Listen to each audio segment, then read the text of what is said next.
ողբերգություն է տեղի ունենում եկեղեցու շուրջ։ Շոկային տեղեկություններ չեն, բայց գիտեք, անգամ այդ վերջին երկու հանրահավաքները, որոնք կազմակերպվել էին Էջմիածնում, շատ խոսուն կերպով, ասես ցույց են տալիս իրավիճակը, որ եկեղեցին դարձել է Հայաստանում քաղաքական պայքարի թատերաբեմ, ինչը ողբերգություն է։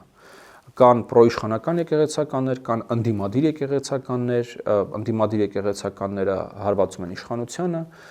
պրոիշխանական եկեղեցականները հարվածում են ընդդիմությանը եւ մյուս եկեղեցականներին, այս եկեղեցականները, սա պարզապես ողբերգություն է։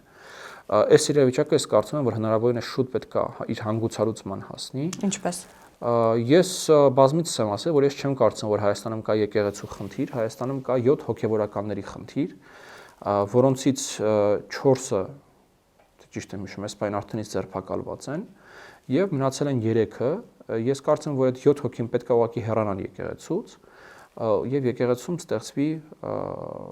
պայմաններ իրավիճակը բուժելու, իրավիճակը կազդուրելու համար։ Այդ եկեղեցուի նորոգման այդ ճանապարհին Գարեգին-բեի հեռանալը պարտադիր պայման է, ըստ պարոն Քոչինյան։ Եվ այդ 7-ի մեջ մտնում է նաեւ Գարեգին-բեն։ Մտնում է եւ Գարեգինը եւ իր եղբայրը։